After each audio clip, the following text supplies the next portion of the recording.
تو اور انہوں نے کہا تھا آپ لا اور قانون اور اخلاق کے دائرے میں رہیں گے. انہوں نے کہا تھا نہیں، ہم کسی حد کو بھی پار کر سکتے ہیں. ان کے الفاظ ہیں یہ، ان کا انٹرویو نکال کے دیکھا جا سکتا ہے. تو رانا ثناء اللہ صاحب ان کی ایک ہسٹری ہے، جیسے عمران خان صاحب کی 50 سال کی ہسٹری ہے. رانا صاحب کو بھی ہم سب جانتے ہیں، جس طرح سے ماڈل ٹاؤن کا قصہ ہوا اور جس طرح سے کئی ان کی زندگی میں جو انکاؤنٹرز کے اسپیشلسٹ ہیں، اور وہ ایک سامنے ہمارے سامنے ایک کھلی کتاب ہے. اور جس طرح سے 9 مئی کے واقعے کو پلے کیا گیا، جس طرح سے اس کو مطلب ایک سٹیج کیا گیا ڈراما، کہ جس میں دیکھیں میں بھی کینٹ میں 30 سال سے رہ رہی ہوں. وہاں پر تو بڑے لیولز ہوتے ہیں سیکیورٹی کے. سب سے پہلے تو وہ جو انٹری ہوتی ہے سڑک پہ، اس پہ بھی آنا بڑا مشکل ہوتا ہے. تو یہ باتیں اور جو شواہد ہیں، جو ویڈیوز ہیں، جس میں کہ کوئی کھڑا ہی نہیں ہوا، یعنی یونیفارم میں نہ کوئی سپاہی نہ کوئی آرمز والی کوئی گاڑی، جو کہ وہاں پر 100 فٹ آگے تک جنگلہ ہے. اور پھر جب جو لوگ انٹر کیے وہ نظر آ رہا ہے کہ شیشے سارے ٹوٹے ہوئے ہیں. تو یہ سب باتیں، اور پھر ویڈیوز ہیں ٹرکس میں سے پلین کلوز لوگوں کے اترنے کی، جن کی ایک پرٹیکولر ایک باڈی بلڈ ہے، ایک ہیئر کٹ ہے. تو یہ باتیں جو ہیں یہ تشویش، تو obviously، اور ہم جانتے ہیں کہ کس طرح یہاں پہ سٹیج کیا جاتا ہے جو بھی جب کچھ اچیو کرنا ہو پولیٹیکلی. تو یہ باتیں لوگوں کے دماغ میں ہیں، اور پھر یہ اتنی آسانی سے ان سے جب تک ایک انڈیپینڈنٹ انکوائری نہیں ہو. ہم تو یہی کہہ رہے ہیں کہ ایک انڈیپینڈنٹ انکوائری کریں، اور جو لوگ اس میں انوالو تھے ان کو بالکل کیفر کردار تک پہنچائیں. اور اس کے ساتھ ساتھ ہم پھر سے ری ایٹریٹ کرنا چاہتے ہیں کہ دیکھیں، پاکستانی فوج سے ہم محبت کرتے ہیں. پاکستانی فوج ہماری ہے، ہمارا ملک ہے، ہم پاکستانی ہیں. ہم اسی کی محبت میں یہ سارا کچھ کر رہے ہیں نا، ورنہ کیا ہے.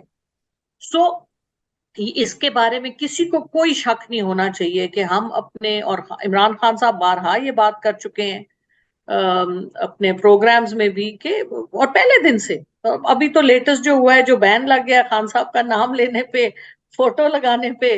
اور ابھی تو پی ٹی آئی کے لوگوں کو وہ ٹیلی ویژن پہ بھی نہیں، انہوں نے ویسے ہی ٹی وی لوگوں نے دیکھنا آپ کو پتا ہے چھوڑ دیا ہے. سب لوگ اٹھتے ہیں، یوٹیوب لگاتے ہیں اور 10 مختلف اینالسٹ کو دیکھتے ہیں، ہر ایک کی بات سنتے ہیں، پھر اپنا تجزیہ کرتے ہیں. تو ٹیلی ویژن از ڈیڈ تو اس میں یہ بتائیں انفارچونیٹلی. کہ اس طرح جو انہوں نے کہہ دیا کہ ٹی وی پہ ان کا نام نہیں لینا، ان کی تصویر، ان کا ویڈیو نہیں استعمال کرنا، تو کیا پاکستان کی سیاست سے اس انداز میں عمران خان کو مائنس کیا جا سکتا ہے؟ بالکل بھی نہیں. دیکھیں نا، آپ دیکھیں کہ وہ آج ہم دیکھ رہے تھے کہ زلمے خلیل زاد جب نارمل ٹویٹس کرتا ہے تو اس کی 150 کچھ اس کو دیکھتے ہیں. جب وہ عمران خان کا نام ٹویٹ میں لیتا ہے تو وہ ہزاروں لاکھوں پہ پہنچ جاتی ہے. سملرلی جو ہمارے یہ لیڈرز ہیں پی ڈی ایم کے، وہ خود تقریر کرتے ہیں، کوئی ان کی بات نہیں سنتا. جب وہ عمران خان صاحب کا نام لیتے ہیں تو اس کے ہی ہیز بیکم اے نیم. اور اب تو انٹرنیشنلی انہوں نے یہ فائدہ کیا عمران خان صاحب کا، ہماری پی ڈی ایم کی گورنمنٹ نے، کہ دنیا میں ان کا جتنا نام تھا اس کو 10 گنا بڑھا دیا. اب آپ دیکھیں نا، ہیومن رائٹس واچ کا کل کا اعلامیہ آیا ہے، ہنا جلانی صاحبہ نے بھی اس کے بارے میں بات کی ہے. ہم نے خود خط لکھے ہیں ہیومن رائٹس واچ کو بھی، ہم نے خط لکھا ہے انٹرنیشنل کورٹ آف جسٹس کو، ہم نے انٹرنیشنلی ای یو کو خط لکھے ہیں کہ یہ کس قسم کی یہاں پہ وائلیشنز ہو رہی ہیں ہیومن رائٹس کی، خاص طور پہ خواتین کے حوالے سے. دیکھیے، کبھی بھی خواتین کے ساتھ جو ہم نے آن ایئر چیزیں دیکھی کہ خاتون کو بالوں سے کھینچا جا رہا ہے، اور ایک خاتون کو نہیں، بہت سی خواتین کو. تو یہ، اور جس طرح سے ان کے ساتھ بدتمیزی تو ہمارے ساتھ بھی ہوئی. جو پکڑ دھکڑ میں جس طرح وہ آپ کو مارتے ہیں، جہاں ان کا ڈنڈا لگ جائے. تو وہ کچھ اور پھر ویڈیوز تو جس ہیں طرح اس میں انہوں نے مرد خواتین کو. کچھ ویڈیوز تو ہیں اس میں مرد پولیس والے خواتین کو گاڑیوں میں اٹھا اٹھا کے پھینک رہے ہیں. اور ابھی جو رانا ثناء اللہ کی ابھی لیٹسٹ پریس کانفرنس تھی، جس میں انہوں نے کہا کہ خواتین کے حوالے سے کہ کوئی ریپ کی بات کی، کوئی مرڈر کی بات کی. تو اور اس کو جب انویسٹیگیٹ ہم نے کیا تو ہم نے کوٹ لکھپت اور یہاں پر جب پوچھا کہ جی کتنی خواتین ہیں، تو منڈے کو انہوں نے ہمیں کہا کہ 350 خواتین کوٹ لکھپت کی جیل میں. اس کے اگلے دن انہوں نے کہا کہ نہیں جی، سی ایم صاحب جو اس وقت بالکل بھی انلیگل سی ایم ہے، انہوں نے فرمایا کہ 35 خواتین ہیں. اس کے بعد آئی جی صاحب آئے، انہوں نے کہا جی یہ تو 17 خواتین ہیں. اس کے بعد وہ 17 13 ہو گئی اور اب 10 ہو گئی. تو اور پھر شناخت پریڈ، اچھا یہ بڑی انٹرسٹنگ بات جو انہوں نے 13 کی جو لسٹ دی اس میں شناخت پریڈ کے لیے گئے ہوئے. جی شناخت پریڈ تو 5 منٹ کا کام ہے، یہ کیا مطلب ہے گئے ہوئے؟ مطلب کسی اور ملک بھیجا ہے شناخت پریڈ کے لیے؟ تو عجیب ان کی کوئی وہ بیسز والی باتیں نہیں ہے. چونک تھانے میں خواتین کو رکھا جہاں پر کوئی خاتون ادھر ہے ہی نہیں متعین کوئی خاتون پولیس آفیسر. تو یہ باتیں عوام کے سامنے ہیں. ہم اپنی پولیس کی بھی عزت کرتے ہیں لیکن ہم اپنی پولیس کو جانتے بھی ہیں. تو چلیے یہ ہم ان بتائیے. چاہتے ہیں کہ وہ بھی جی جی نہیں، بالکل آپ نے صحیح کہا کہ بلکہ ہم سب پاکستان کے عوام تو اس پولیس کو بہت اچھی طرح جانتے ہیں. خاص طور پہ پنجاب کی پولیس تو ماشاءاللہ انتہائی دیانتدار اور بڑی رحم دل ہے. تو اس پہ تو کسی کو شک نہیں ہونا چاہیے. اب کوئی شک نہیں ہے. ایک آخری سوال میں آپ سے پوچھتا ہوں کہ اندرونی طور پہ تو مشکلات میں مسلسل اضافہ ہو رہا ہے. تو اگر آپ بین الاقوامی طور پہ دیکھیں اور بلاک سیاست کو آپ سامنے رکھیں جس کو جیو پالیٹکس کہتے ہیں، جس کی وجہ سے پاکستان پہ اور عمران خان کی حکومت میں یہ سارا عذاب آیا، اس کو سامنے رکھتے ہوئے آپ سمجھتی ہیں کہ جو Amnesty International, Human Rights Watch, ان سب کی جو بات چیت ہے، ایڈوکیسی ہے، وہ پارٹی کے لیے کسی حد تک مددگار ثابت ہو سکتی ہے ایک ایسی صورتحال میں جبکہ بین الاقوامی طور پہ جو بڑے ممالک ہیں انہوں نے خاموشی اختیار کر رکھی ہے اپنے مخصوص مفادات اور اپنی مخصوص کنسیڈریشنز کی وجہ سے؟ اس وقت جس طرح سے جی ملٹی پولر دنیا بننے کو جا رہی ہے، کیمپس ڈیوائیڈ ہو گئے ہیں، رشیا، چائنا، ٹرکی، سعودی عربیہ، ایران. تو یہ اور آپ کو پتا ہے کہ ہمارے جو قریب کے ریجن ہے افغانستان اور ایران میں چپکلش 2 دن سے شروع ہوئی ہے ہیلمند دریا کے اوپر. اس طرف انڈیا چائنا کی پچھلے 1.5 سال سے جو چپکلش چل رہی ہے، اور اس کے آگے تائیوان جن مسائل سے گزر رہا ہے، نیکسٹ ہاٹ سپاٹ. تو آپ دیکھیں کہ ہم اور پاکستان ایک بڑا سینٹرل ریجنل پلیئر ہے.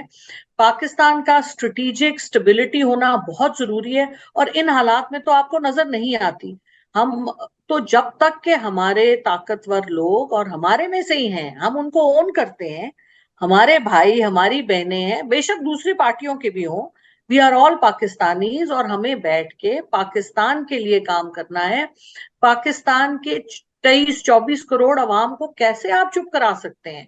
68-77% ہے ہماری population below the age of 30. آپ چلیں ہماری عمر کے لوگوں کو تو آپ چپ کرا لیں گے، تو ان کو تو کوئی چپ نہیں کرا سکتا. وہ لوگ بولیں گے، اور وہ لوگ، اور بولنا تو اچھا ہے، آپ لوگوں کو ان کے حقوق دیں، بولنے دیں.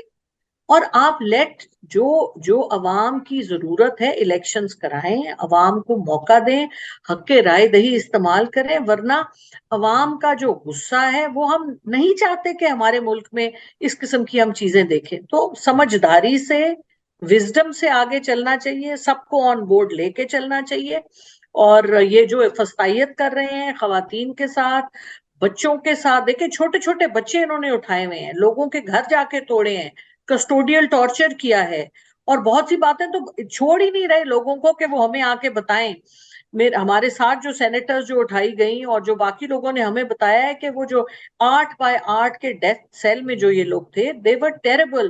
وہاں پر ایک چھوٹے سے سیل کے اندر کموڈ بھی وہی ہے، بو سے بھرا ہوا ہے، چلے وہ تو خیر ہے، چھپکلیاں، کاکروچ، چونٹیاں، کیڑے، چوہے، پتہ نہیں کیا کچھ ہے اس سب میں سے. اور گرمی کا آپ وہ کو سبق اندازہ ہی ہے سکھانا جس ہے طرح. آپ کو نا جی، وہ سبق تو سکھانا ہوتا ہے جنہوں نے قانون کی خلاف ورزی کی ہوتی ہے.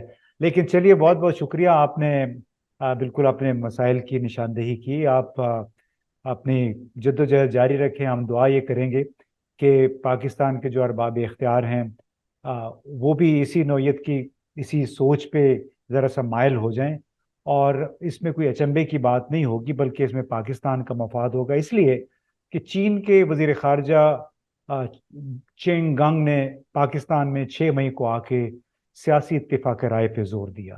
اسی طرح امریکہ اور کینیڈا کے سینیٹرز اور کانگریس مین نے بھی کچھ یہی ملتی جلتی بات کہی اور کہا کہ قانون کی پاسداری، قانون کی عملداری ہونی چاہیے، جو کچھ ہو آئین کے مطابق اور قانون کے مطابق ہو. اب رہی صحیح کسر آئی ایم ایف کے ایک بیان نے پوری کر دی ہے.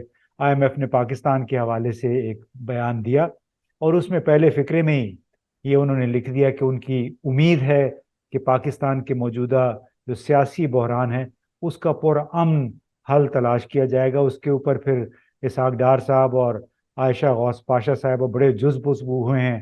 انہوں نے اس کو پاکستان کے معاملات میں مداخلت قرار دیا ہے. لیکن چلے ان کا غصہ اپنی جگہ. دعا یہ کرنی چاہیے کہ تمام لوگ پاکستان کے حق میں سوچیں اور ایک انکلوسیو انداز میں مل ملا کے ڈائلاگ کی کوشش کریں تاکہ پاکستان کے عوام کی غالب اکثریت جو ہے وہ موجودہ اقتصادی مسائل سے اور ہمارے اس آئینی بحران سے نکل سکے. بہت بہت شکریہ ڈاکٹر صاحبہ.